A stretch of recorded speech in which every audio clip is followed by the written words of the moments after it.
오늘은 왕의 사명이라는 제목으로 하나님의 말씀을 함께 나누겠습니다. 역대기 마지막 장 말씀을 저희가 봤습니다. 마지막 장 말씀은 이제 바사왕 고레스의 명령으로 마무리되게 됩니다.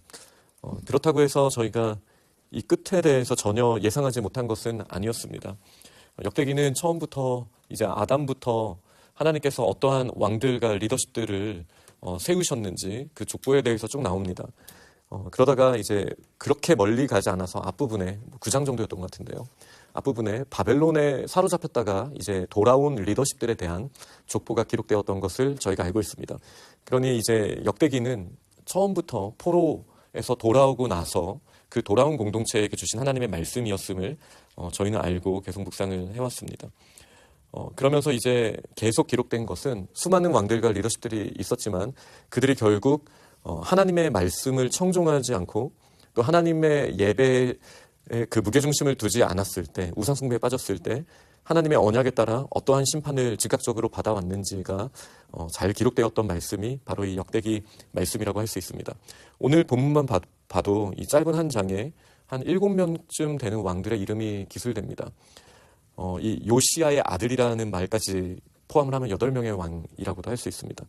먼저는 요시야의 아들과 손자 4명의 왕들이 역대기의 그 어떤 때보다도 간략하게 기록되어 있습니다. 요시야의 3명의 아들, 물론 4명 이상의 아들들이 있었지만 그 중에 3 아들이 왕이 되었었고요. 1명의 손자가 또 왕이 되었었습니다.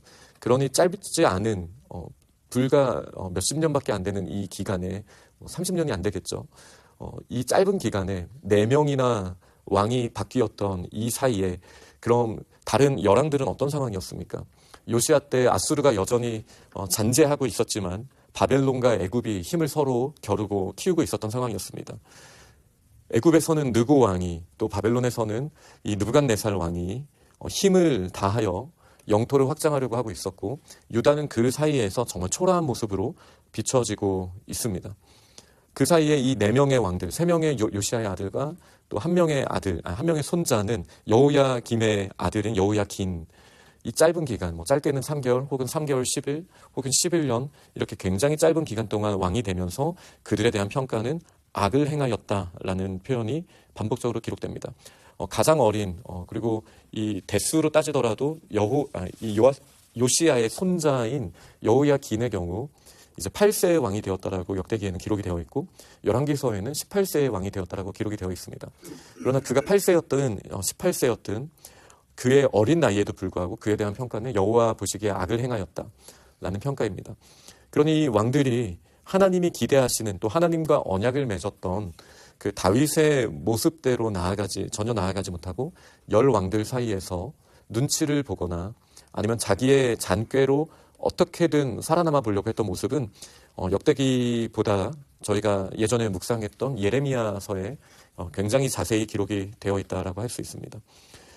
이들은 나름대로 정치력과 외교력을 발휘하려고 했지만 결국 그들에게 돌아온 것은 신명기의 하나님의 말씀 그대로 요시야 왕이 발견한 율법책에 기록되어서 그가 애통해하고 하나님 앞에 무릎을 꿇었던 그 말씀 그대로 그 땅이 그들을 뱉어내게 되고 그리고 10왕이 그들을 사로잡아 포로로 끌고 가게 되는 모습을 이제 역사적으로 그들의 때에 보게 됩니다. 이 여호아스도 이제 그가 오늘 앞부분에 보면 애굽 왕이 그를 왕위를 패하게 되는 일이 정말 순식간에 일어나게 됩니다. 3달 만에 그의 왕위를 빼앗기게 됩니다. 그리고 이제 여호야김을 왕으로 세우면서 여호아하스는 애굽으로 끌려갔습니다. 그러면 이 여호야김이 왕이 되었으면 괜찮은 겁니까? 느부갓네살 왕이 와서 이 여호야김과 그리고 다른 리더십들을 다 끌고 가고 또 죽이는 일이 일어나게 됩니다. 또 역할을 못하고 있었던 이 성전의 기물들도 다 빼앗기게 됩니다. 그의 아들 여호야긴이 왕이 되었습니다. 그리고 이 여호야긴도 바벨론으로 끌려가게 됩니다. 이제 마지막으로 여호야긴의 숙부인 시드기야가 왕이 되었습니다. 나이 차이는 많이 나지는 않았지만 이 시드기야가 마지막으로 왕이 되었을 때 그는 예레미야를 통해서 하나님께서 주신 말씀, 이미 심판은 정해진 것이기 때문에 어쩔 수가 없다. 그러나 이제 그 말씀은 돌이켜라라는 말씀이기도 하죠. 그 말씀에 순종하지 않고 애굽을 의지하려고 하다가 결국은 바벨론의 왕 느부갓네살에 의해서 이제 철저하게 파멸되고 성전까지 무너지는 최종적인 심판을 당하게 됩니다. 그러니 요시아의 아들 4명의 유다의 왕들과 이제 애굽의 왕들고 바벨론의 왕 느부갓네살, 각자의 힘을 가지고 각자의 능력을 보여주는 것 같아 보이지만, 그러나 이제 역사적으로 봤을 때 오늘 본문의 마지막에 기록된 왕은 느고도 아니고 느부갓네살도 아니고, 그리고 이 요시아의 아들들 그 후손도 아니었습니다. 이 왕의 이름은 고레스입니다. 이 짧은 기간에 유다의 왕들이 순식간에 너무나 많이 바뀌었지만, 또 이 70년을 더한다 할지라도 여호야 이 김의 시대부터 계산해서 70년이잖아요. 그렇다 할지라도 아수르도 애굽도 바벨론도 이 세상을 통치하는 왕이 아니었습니다. 바로 고레스가 왕이 되어서, 또 이 고레스조차도 이 서신에 보면 하나님께서 명령하실 말씀으로 이 칙령을 내리는 것으로 오늘 본문이 마무리되게 되는 것을 봅니다. 8명의 왕이 나왔지만 요시아라는 아버지로서의 이름까지 포함해서요, 그들 중에 그 누구도 세상을 통치할 수 있는 능력이 보여지고 있지 않습니다.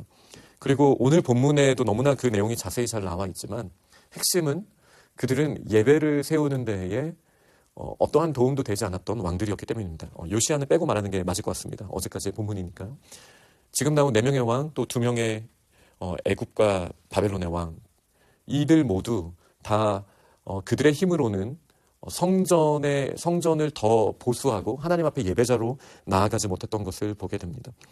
그러니 결국 역대기에서 비춰지고 있는 왕에게 주신 하나님의 사명은 무엇입니까? 물론 다스리는 것이죠. 근데 그 다스리는 자의 위치에 있는 핵심은 하나님 앞에 예배자로 어떻게 서고 있는가가 핵심인 거예요.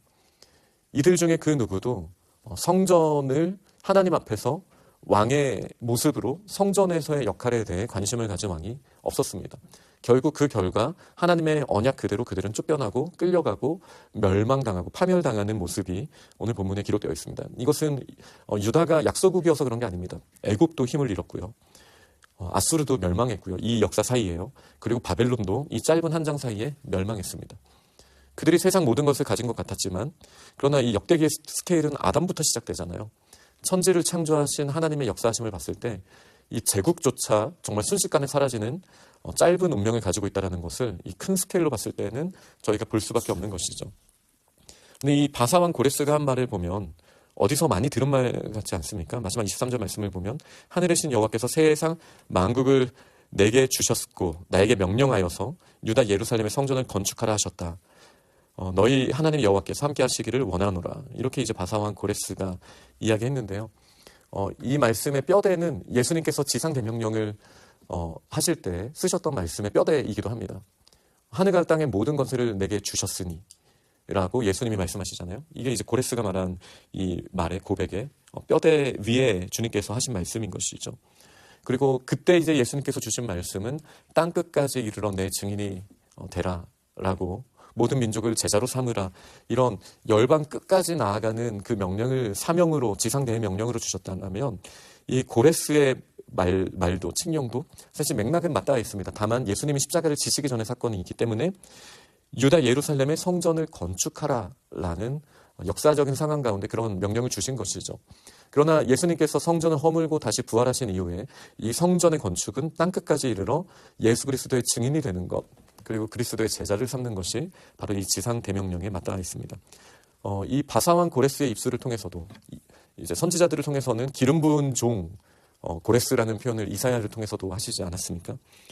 이 고레스를 통해서 왕의 사명이 드러나게 되었습니다. 이 얼마나 놀라운 일입니까? 유다 왕이 아니라 이방의 왕을 통하여 하나님의 사명이, 왕의 사명이 역대기 내내 펼쳐졌던 이 사명, 예배에 최선을 다하고 하나님의 성전을 세워나가는 것, 이 사명이 이방의 왕을 통해서 선포되었다는 사실은 정말 놀라운 일입니다. 그만큼 하나님의 약속과 그 말씀을 붙들어야 했던 유다 왕들의 모습이 더 초라해지는 마지막 장의 모습이라고 할 수 있습니다. 그러나 신실하신 하나님은 이 심판이 끝난 이후 결국 다시 유다의 성전을 세우게 하셨고, 그리고 이제 앞으로 이어질 에스라 느헤미야 말씀을 통해서 사실 이 같은 역사와 말씀을 기록한 이 흐름이 이어지는 성경책들이라고 할 수 있잖아요. 그래서 이제는 포로기에서 돌아온 우리가 어떻게 하나님의 성전을 세워나갈 것인가, 이것이 비단 눈으로 보이는 건물뿐만 아니라 어떻게 하나님의 말씀에 순종하면서 이것을 이끌어 나갈 것인가에 대한 커다란 질문을 이 고레스 왕의 허락하셨던 왕의 사명과 함께 갖게 되었다라는 것으로 우리는 역대기를 마무리하게 됩니다. 말씀을 맺도록 하겠습니다. 아담에서부터 이 마지막 왕 시드기야에 이르기까지, 아니 고레스에 이르기까지 하나님의 신실한 약속은 항상 동일했습니다. 우리에게 다스리는 권세를 주시고 우리가 예배자로서 하나님과의 관계를 맺고 있는가? 이 질문에 우리는 답해야 합니다. 그 어떤 왕도 끝까지 모든 것을 완벽하게 한 왕은 없지만 진정한 왕 예수 그리스도를 우리에게 보내셔서 우리에게 하나님의 성전 안에 거하게 하셨고 하나님의 영광을 돌리게 하셨다는 사실을 저희는 알고 있습니다. 그러니 오늘도 예수 그리스도를 의지하여서 하나님이 주신 지상 대명령, 이 사명을 우리가 마음판에 새기고 하나님의 영광을 드러내는 선택을 하는 우리 믿음의 사람들이 다 되시기를 간절히 축원합니다. 아멘.